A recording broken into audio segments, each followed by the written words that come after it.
Say your own name, out loud or just inside your head, the sound you've answered to your whole life, the first thing anyone ever learned about you. It feels less like a label you were handed than the edge of you, where you stop and the world begins. So here is something that should not be possible.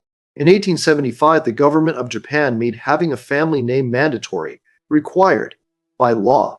And the reason that law had to exist is the part that stops you. Because until that moment, the vast majority of people in Japan had no family name at all. Surnames were a privilege kept by samurai and nobility. Everyone else had a given name and a life and nothing more. So when the order came down, millions of ordinary people were handed a deadline and told to invent a last name for themselves, out of nothing, by a date on a calendar.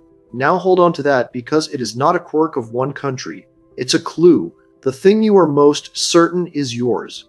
Your name is far younger than you think. And for almost every human being who has ever lived, it did not exist. Not the way you have it. Not the fixed, permanent, official version stamped onto you for life. Let's be careful about what we mean. Of course, people have always called each other something. What almost nobody had for almost all of history was this, a permanent name.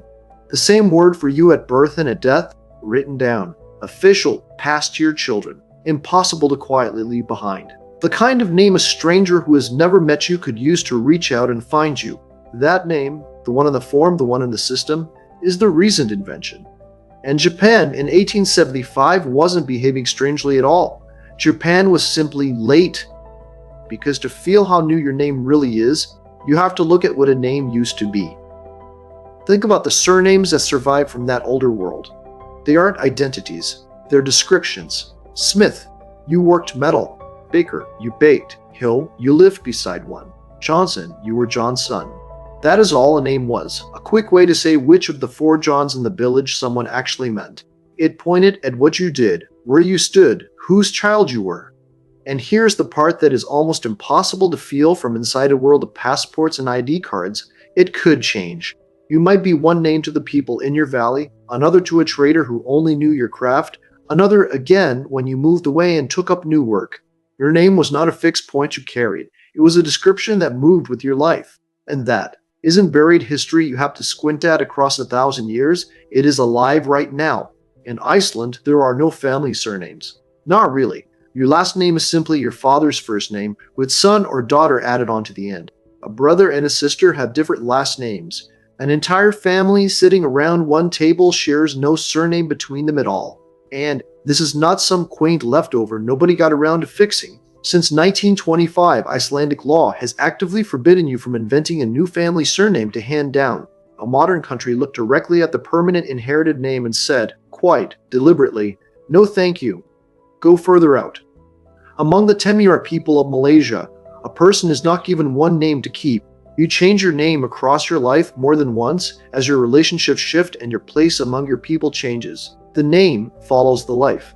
And among the Datooga of Tanzania, a name can be a thing you are forbidden to speak aloud.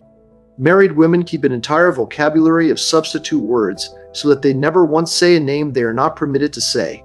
Because there, a name is not a convenience. It has weight. It can be too powerful to let out of your mouth. So sit with how strange this really is. Across the world and across time, a name has been a description, a relationship, a thing that changes, a thing with power over you. Anything at all except a fixed, permanent tag filed away for life. So how did we get from that to the exact string of letters printed on your driver's license? The answer is not a warm one. Your permanent name was not born out of love or family pride or some deep human ache to be remembered forever. It was born out of paperwork. In 1998, a political scientist at Yale named James C. Scott published a book called Seeing Like a State, and in it he asks a deceptively simple question: how does a government actually see the people it rules? Not poetically, practically. Because to tax you, a state first has to find you. To pull you into its army, it has to identify you. To register your land, collect your tithe, or summon you to a courtroom, it needs to know beyond any confusion exactly which body belongs to which obligation. And a village full of people who each go by a shifting local nickname is, to a distant official, almost invisible, unreadable. You simply cannot run an empire on John, you know the one, the tall fellow, lives down by the river.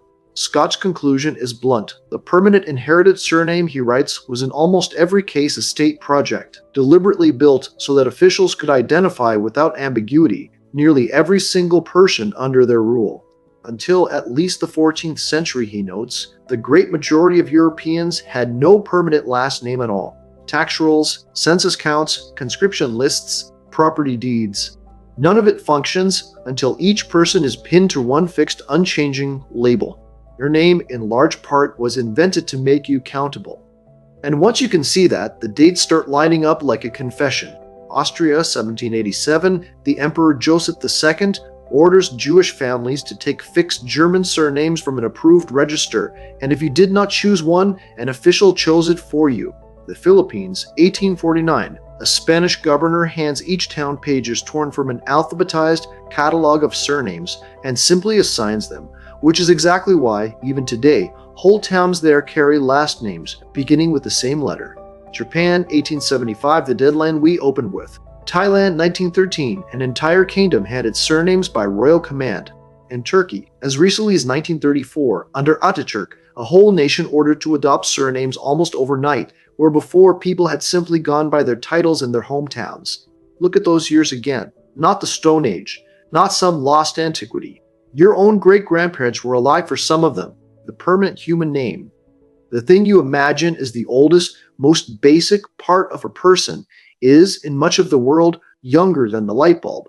So let's say the quiet part out loud.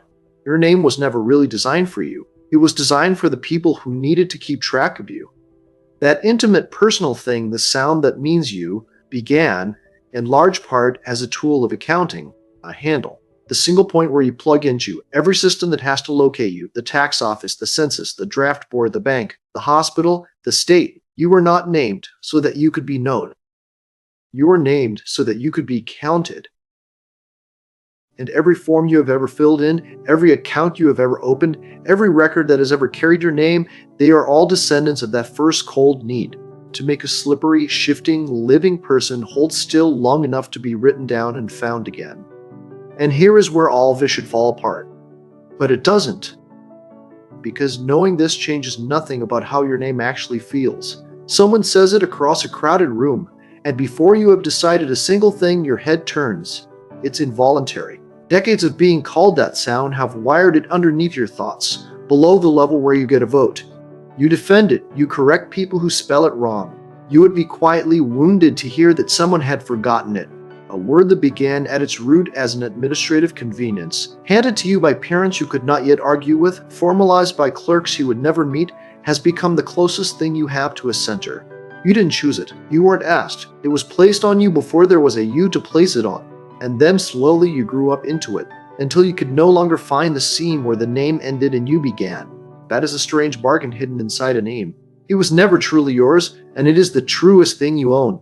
So the next time you write it, signing your name, spelling it out over the phone, watching it autofill on a glowing screen, feel how old that small act really is.